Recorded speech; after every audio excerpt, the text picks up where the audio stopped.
Today I fucked up by leaving my kids and baby monitor unattended.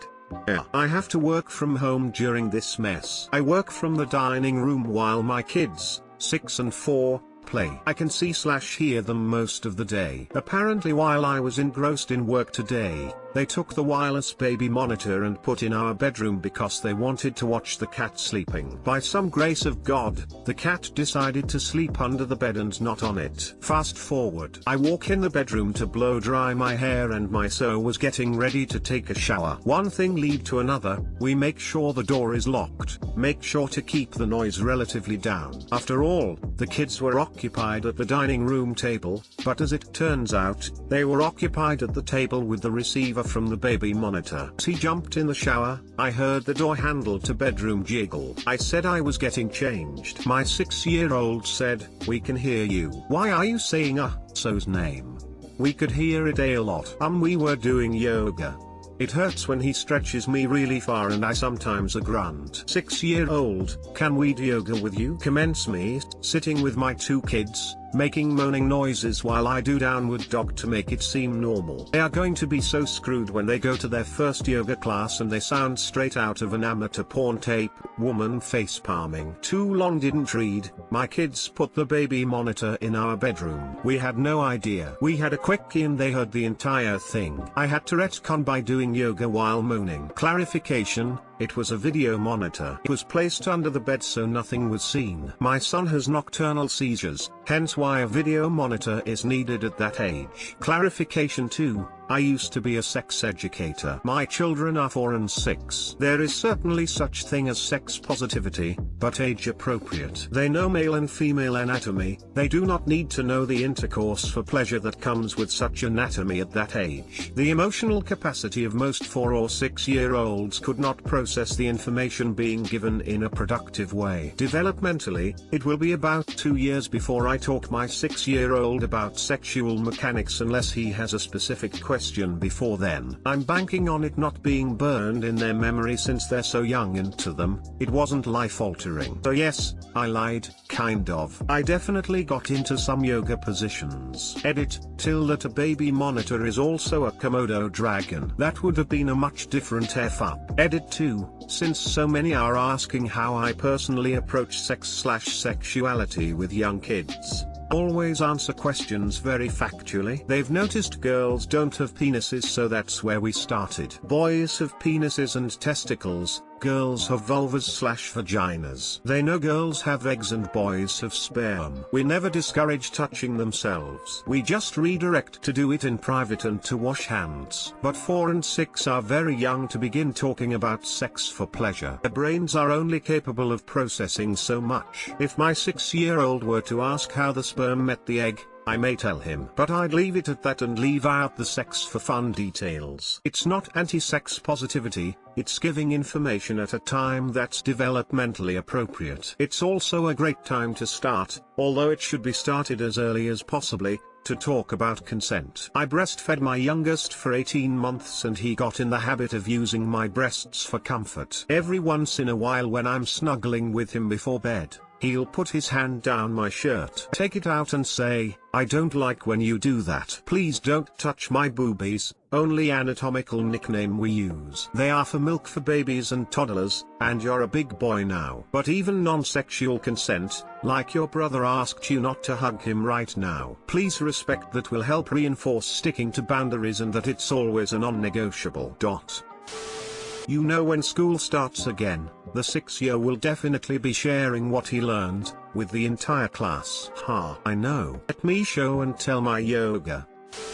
They are going to have a major light bulb moment when they get older and start dating. You sound just like my mom doing yoga. Reminds me of the first time I hung out with people smoking weed. Oh, that's what was in my dad's special box I wasn't allowed to touch. Yesterday my 3-year asked me where we were going. I said the beer store. He said, "Oh good. Fresh beer make daddy happy." Good. Not my proudest moment, but we're just trying to do our best in a bad situation, turning lemons into limoncello in our PJs. The poor cat. I completely forgot about the cat. Mum. We had a system in place, Wiggles video, yes VHS, on, bowl of chips, full drink bottle, and that gave us a good 45 minutes before our daughter would get bored and look for us. Unfortunate side effect of this is that we now have a Pavlovian arousal response whenever we hear hot potato. Today I fucked up, I tripped on my vibrator.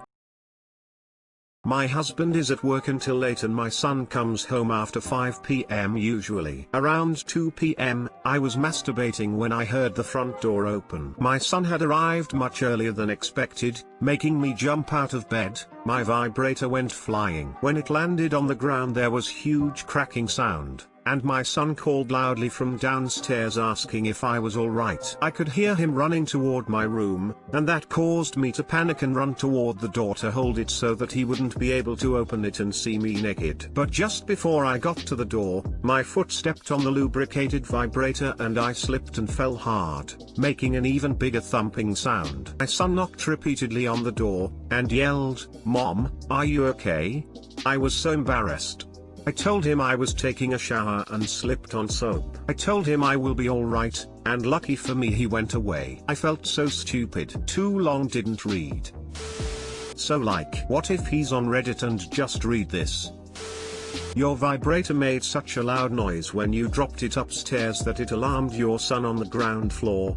Damn. Good question for research purposes. I guess he didn't read the vibe of the room properly. Next time he dildo. More importantly, is the vibrator okay? I'd say it's in pretty deep. Needs a warning: slippery when wet. Today I fucked up by giving a blowjob. Warning: this is gross. This is something I hope will never happen again. And to everyone who reads it, I hope it acts as a tale of warning. This happened a few days ago. So the quarantine has allowed my partner and I to go between stages of fucking constantly and then not touching each other for a while. It's been a weird time. After one of those stints of constantly fucking, my BF's cock was getting a little sore, so we stopped but still had that need. So I offered to give him a blowjob. I start going down on him and I realize that there's this little bump on the side, and it's big enough to where I can feel it with my mouth. Pull back and look at it and everything seems fine, but I ran my finger over the area and could feel a small bump. I asked him if that's always been there, etc. He said no, but that it's just a little sensitive and it's probably just some irritation but being sore. I agree and continue. Well, ends up that bump was from an irritation of some sort. It was a big old pimple. And from me continuing to blow him and put little bits of pressure, it popped. It happened when I was moving upwards, so it kinda just forced all that pus up and out. So much so that I thought he had finished, which surprised me because he didn't say anything. I made direct eye contact and swallowed,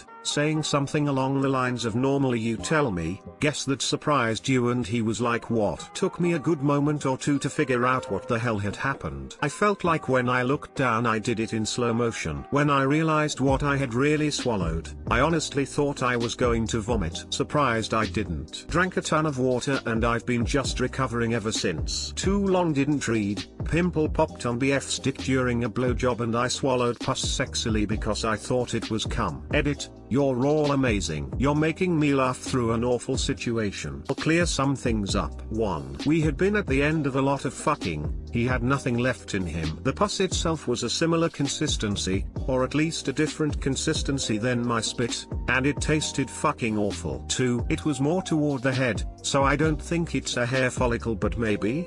We've been keeping an eye on it since and it's gone way down, and he's not in any pain. It was sore at first, never painful. And we've both been tested before we started having sex, and we've been in quarantine, so I doubt it's an STD. 3. I think the only thing that prevented me from vomiting was my BF starting to talk about absolutely random shit afterwards to get my mind off it. I can't think about it too long, but I think the worst mental part of it is over. 4. This is personal and TMI, so if you're not interested in more gross then don't read. I've been having diarrhea since it's happened and I don't know if it's my anxiety or my body trying to get rid of whatever the fuck I just swallowed. Edit number 2. We have a teleconference with a dermatologist tomorrow.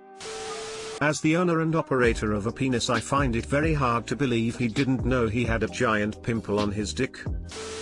I've never tasted cum or pus, but I'm pretty sure that they don't taste the same. Only one person here knows for sure. I just vomited in my mouth a little. Are you sure it wasn't pus? Why did I fucking click? Holy shit, because it said blowjob. I would have been perfectly fine not reading this. My disappointment is immeasurable and my day is ruined.